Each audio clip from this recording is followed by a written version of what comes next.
3 रोज कबल बिलावल हाउस में बैठक लगी है कि वज़रा भी शरीक हुए इसमें, लेकिन फिर हर तरफ खामोशी हो गई। सर, मीडिया तक को ब्रीफ नहीं किया गया।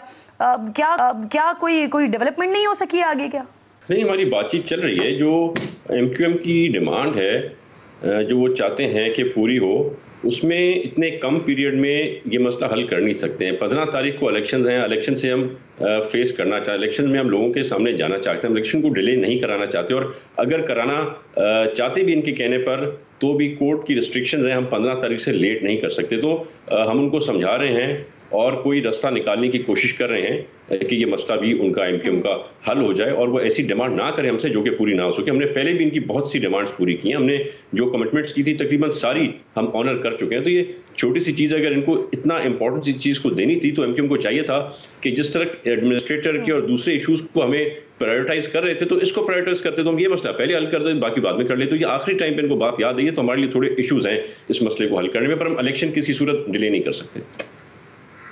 सर, आपकी इत्तेहादी है वफाक में एमक्यूएम, उसके बावजूद भी कल नासिर हुसैन शाह साहब ने जमात इस्लामी को इस बात की यकीन दहानी करवाई कि इलेक्शन में अब कोई ताखिर नहीं होगी, और इलेक्शन कमीशन भी यही कह रहा है, उनका भी बयान सामने आ गया है कि बल्दियाती इलेक्शन अपने वक्त पर ही होंगे। तो क्या पीपल्स पार्टी ये फैसला कर चुकी है कि अब इस मामले पर, बल्दियाती इलेक्शन के मामले पर एमक्यूएम से मजीद आगे बात नहीं होगी कोई भी?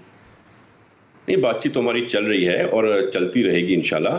पर जहाँ तक बात है बल्दियाती इलेक्शन की, तो बल्दियाती इलेक्शन हम नहीं चेंज कर सकते। बल्दियाती इलेक्शन को या तो कोर्ट्स या फिर इलेक्शन कमीशन चेंज कर सकता है। तो ये चीज़ मैं समझता हूँ कुछ हद तक एमक्यूएम समझ गई है कि चीज़ें हमारे बस में नहीं है। हुकूमत की जो चीज़ें हाथ में हैं उनमें हम उनके साथ पूरा कोऑपरेट करने को तैयार हैं, पर जो चीज़ें हमारे हाथ में नहीं और इलेक्शन कमीशन के हवाले, तो फिर वो उनको हमने इजाज़त दी है, वो कोशिश करें, इलेक्शन कमीशन से बात करें। और एमक्यूएम में गुज़िश्ता साल सर मार्च में मुआहदा हुआ था।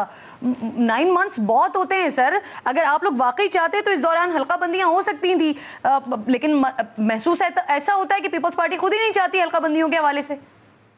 जितनी बड़ी लिस्ट थी और जितने ज्यादा काम थे और जितनी डिमांड थी, तो 9 महीने, कुछ मेरे ख्याल से 9 साल लग जाएंगे इतने काम करते हुए, पर हमने फिर भी 9 साल वाला काम 9 महीने के अंदर इनको करके दिया है। तो सर, और ये तो मुआहदा करने से पहले आप लोगों के इल्म में होना चाहिए था ना। उस वक्त नहीं पता था आपको कि 9 साल लग जाएंगे हल्का बंदियों में?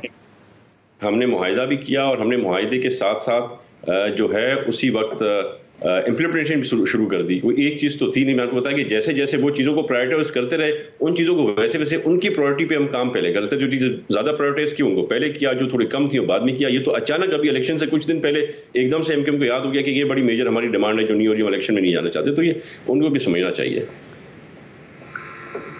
तैमूर साहब, वैसे एमक्यूएम ने एहतजाज का ऐलान किया 9 जनवरी के लिए, और उससे एग्जैक्टली एक दिन पहले आपने पावर शो का ऐलान कर दिया है।